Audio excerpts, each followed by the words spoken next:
दोस्तों चीन को अब जो है ना एक बहुत ही बड़ा झटका लगने वाला है। जी हाँ दोस्तों, जिस प्रकार से भारत और नेपाल की दोस्ती पहले मजबूत थी और कहना गया भारत और नेपाल के दोस्ती के बीच जो है चीन आ गया, घुस गया और कहना गया चीन जो है नेपाल को बहला करके फुसला करके अपने पक्ष में कर लिया था और भारत के साथ उन्होंने दुश्मनी भी कर ली थी। लेकिन अब जिस प्रकार से एक बहुत ही बड़ी खबर सामने निकल कर आ रही है तो 100% इस खबर, अगर यह खबर जब चीन तक पहुंचेगी और चीन जब यह खबर सुनेगा तो 100% इस खबर से चीन को बहुत ज्यादा नुकसान होने वाली है, बहुत बड़ा झटका लगने वाला है। जी हाँ दोस्तों, तो अब जो है भारत सरकार ने एक बहुत ही बड़ा कदम उठाया है और कहीं ना कहीं चीन यहाँ पर नेपाल से अपने रिश्तों को मजबूत करने के लिए यहाँ पर एक कदम बोल सकते हैं कि बहुत बड़ा कदम है। क्योंकि दोस्तों देखिए, कुछ समय से ना जो ना भारत और नेपाल के रिश्ता के बीच में तनाव आ चुका था और तनाव का जड़ कौन था? चीन था। जिस प्रकार से भारत और नेपाल की दोस्ती पहले रोटी और बेटी की हुआ करती थी, लेकिन चीन के घुसने से यह रिश्ता के बीच में जो है दरार आ चुका था। लेकिन अब जो है इसी रिश्ते को भारत सरकार और नेपाल सरकार जो है फिर से दोबारा अपने इस जगह पर लाने के लिए कोशिश कर रहा है और कहीं ना कहीं यहाँ पर भारत सरकार और नेपाल सरकार ने ऐसा ऐलान किया है कि भारत और नेपाल के बीच जो है अब एक बहुत ही बड़ा रेल प्रोजेक्ट बनने जा रही है जो कि 136 किलोमीटर का होगा और यह रेल प्रोजेक्ट जो है नेपाल से होता हुआ बिहार तक आएगा। नेपाल के काठमांडू से बिहार के रक्सौल तक 136 किलोमीटर लंबी रेल नेटवर्क बिछाने जा रही है भारत सरकार। और कहना कि यह रेल नेटवर्क बिछाने से अब जो है भारत के लोग और कहीं ना कहीं नेपाल के लोग आसानी से जो है एक दूसरे के देश में जा सकते हैं और वे रेल नेटवर्क के माध्यम से। इससे पहले भी रेल नेटवर्क भारत और नेपाल के बीच में बनी है, लेकिन अब तक का सबसे लंबा रेल नेटवर्क अगर हम देखें तो यही बनने जा रही है, जो कि बहुत जल्द इसकी काम शुरू हो सकती है। और भारत सरकार और नेपाल सरकार ने इसका ऐलान भी कर दिया है, जो कि बिहार के रक्सौल से लेकर नेपाल के काठमांडू तक होगी। अब दोस्तों बात करते हैं कि आखिर यह रेल नेटवर्क क्यों बन रही है और कहीं ना कहीं इससे चीन को क्या खतरा है। तो दोस्तों सबसे पहले मैं बात कर लेता हूं कि देखिए, यह जो रेल नेटवर्क है इसमें 136 किलोमीटर टोटल लंबाई होगी और कहने का 42 किलोमीटर जो रेल नेटवर्क होगी वो भूमिगत होगी, यानी जमीन के अंदर 42 किलोमीटर होगी और जो बाकी का है वह पूरी तरीके से जमीन के ऊपर होगी। यानी नेपाल में हम सभी को पता है कि कितना ज्यादा पहाड़ी इलाका है, ज्यादातर पहाड़ी है, तो यह 42 किलोमीटर जो रेल होगी वह जमीन के अंदर होगी और बाकी जमीन के बाहर होगी और टोटल रेल नेटवर्क की लंबाई होगी 136 किलोमीटर। और इसकी जानकारी नेपाल सरकार ने खुद दी है, नेपाल की मीडिया ने दी है और भारत सरकार तो इसके जानकारी पहले भारत के लोगों को दे दी है कि बिहार से लेकर नेपाल तक एक लंबी रेल नेटवर्क बिछाने जा रही है भारत सरकार और नेपाल सरकार मिल करके। अब दोस्तों बात करते हैं कि देखिए, अब जिस प्रकार से भारत सरकार और नेपाल सरकार ने इसका ऐलान किया है तो आखिर इससे चीन को क्या दिक्कत है, आखिर इससे चीन को क्या नुकसान हो सकती है। दोस्तों जैसे कि हम सभी को पता है कि भारत और नेपाल की दोस्ती जो है रोटी और बेटी की है और कहीं ना कहीं नेपाल जो है चीन की तरफ अभी कुछ ज्यादा ही झुक रहा था, क्योंकि चीन जो है नेपाल को लालच दे रहा था, उसे बहलाता था, फुसलाता था और कहीं ना कहीं वहां पर इन्वेस्ट करने के नाम पर के और भी कई वहां पर जो है झांसा देकर के नेपाल को अपने पक्ष में किया था और भारत से जो है कुछ हद तक दुश्मनी मोल ली थी। यानी भारत और नेपाल के रिश्ता के बीच में थोड़ा खटास आ गया था। लेकिन जैसे कि हम सभी को पता है कि चीन भी चाहता था कि चीनी सरकार जो है नेपाल के काठमांडू से लेकर तिब्बत तक एक लंबी रेल लाइन बिछाए और कहना कि इसके लिए चीन सरकार जो है नेपाली सरकार से कई बार बात भी कर लिया था। और कहना कि भारत के मीडिया के बीच में भी अब ऐसी खबर आई थी कि चीन जो है अब तिब्बत से नेपाल के काठमांडू तक एक लंबी रेल लाइन बिछाने जा रही है और कहना कि ऐसी खबरें भी आई थी मीडिया में। लेकिन उस समय जो है यह खबर ही आई थी और बातचीत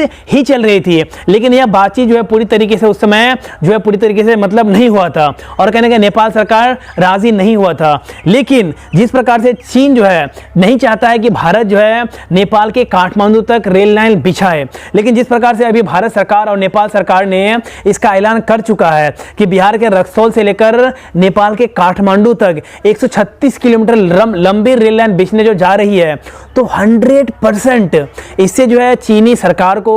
100% झटका लगने वाली है, क्योंकि चीन भी चाहता है कि चीन अपना देश चीन से लेकर तिब्बत तक रेल लाइन बिछाए और वह नहीं चाहता कि भारत जो है नेपाल तक रेल लाइन बिछाए। और कहना है जिस प्रकार से बहुत जल्द अब इसकी काम स्टार्ट होने वाली है, शुरू होने वाली है, तो इससे 100% चीन को झटका लग चुका है, चीन को झटका लग सकता है। अब दोस्तों बात करते हैं कि यह रेल लाइन जो भारत और नेपाल के बीच में जो बनने जा रही है, तो यह आखिर इसकी डील कब हुई थी? तो दोस्तों इस रेल लाइन की डील जो है 2018 में हुई थी। नरेंद्र मोदी सरकार और नेपाली सरकार के बीच में जो है 2018 में यह डील हुई थी कि बिहार के रक्सौल से लेकर नेपाल के काठमांडू तक 136 किलोमीटर लंबी रेल लाइन बिछेगी और कहना गया इसका काम अब बहुत जल्द स्टार्ट होने वाली है। और यह पूरा प्रोजेक्ट जो है भारत के कई कंपनियों को दिया गया है और कहना है कि यह कंपनी जो है अब बहुत जल्द इसकी काम की शुरुआत करने वाली है, यह कंपनी ने भी ऐसा कहा है। अब दोस्तों बात करते हैं कि देखिए आखिर जिस प्रकार से भारत और नेपाल के बीच में जो यह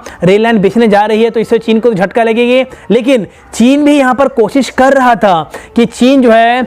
यहाँ पर नेपाल तक अपनी रेल लाइन बिछाए। क्योंकि दोस्तों देखिए जब नेपाल जो है ना चीन की तरफ झुकने लगा, चीन की तरफ जाने लगा, तो नेपाल को यह पता नहीं थी कि नेपाल की जो ज़्यादातर ज़रूरतें हैं वो भारत से ही पूरी होती है। और कहना कि भारत और नेपाल दुनिया का एक ऐसा इकलौता देश है जहाँ के आदमी बिना वीज़ा का, बिना पासपोर्ट का आसानी से एक दूसरे के देश में जा सकते हैं, इसमें कोई भी रुकावट नहीं है। लेकिन दोस्तों जिस प्रकार से नेपाल चीन की तरफ झुक रहा था, तो नेपाल को भी पता चल चुका है कि चीन की नीति विस्तारवादी है और कहना गया चीन जो है लालच में बहला करके, फुसला करके दूसरे की जमीन को हथियाना जानती है। और कहना कहीं नेपाली मीडिया और कहना कहीं नेपाल के विपक्षी पार्टी कांग्रेस पार्टी ने भी ऐसा कहा था कि चीन जो है नेपाल के कई किलोमीटर सीमा के अंदर आ चुका है और वहां पर बड़े बड़े गांवों को बसा चुका है, मिलिट्री कैंप को भी बसा चुका है। लेकिन नेपाली कांग्रेस ने ऐसा आवाज उठाया था, लेकिन नेपाली सरकार ने इसे नहीं माना था। लेकिन शायद अब यह मान रहा है कि हाँ सच में चीन की नीति विस्तारवादी है और चीन जो है नेपाल तक अपना पहुंच बनाना चाहता है और कहना कहीं नेपाल तक पहुंच बनाते हुए जो है भारत तक भी पहुंच बनाना चाहता है। कहना कहीं इस नीति को शायद अब नेपाली सरकार जान चुका है और इसीलिए कहना कहीं अब नेपाल जो है भारत की तरफ फिर से झुकना स्टार्ट कर दिया है। अब दोस्तों बात करते हैं कि देखिए अगर जिस प्रकार से चीन भी जो है नेपाल तक पहुंचना चाहता है, वहां पर रेल लाइन बिछाना चाहती है, तो अगर नेपाल तक अगर चीन पहुंच जाता है तो इससे जो है भारत को क्या दिक्कत है? तो दोस्तों देखिए इससे भारत को बहुत ज्यादा दिक्कत है, थोड़ी बहुत नहीं बल्कि बहुत ज्यादा। अगर नेपाल तक अगर चीन पहुंच जाता है तो नेपाल के रास्ते जो है चीन आसानी से उत्तर प्रदेश, बिहार, सिक्किम, उत्तराखंड और हिमाचल प्रदेश इन जगहों पर, इन हिंदी राज्य में आसानी से पहुंच जाएगा। और कहना कि अगर यहां तक पहुंच गया तो फिर भारत जो है फिर चीन के चारों तरफ से घिर जाएगा और ऐसी स्थिति में भारत को फिर आगे चलकर बहुत ज्यादा दिक्कतों का सामना भी करना पड़ सकता है। तो इसीलिए भारत नहीं चाहता है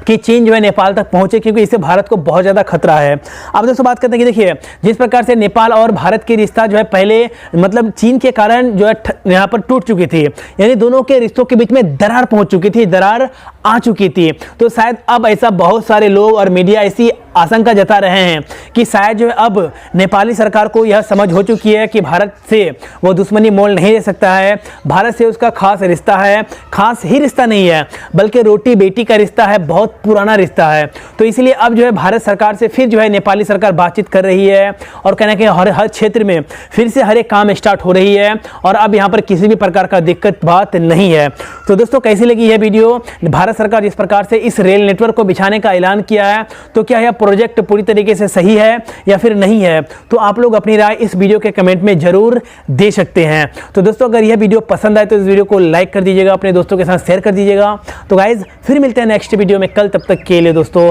जय हिंद, वंदे मातरम।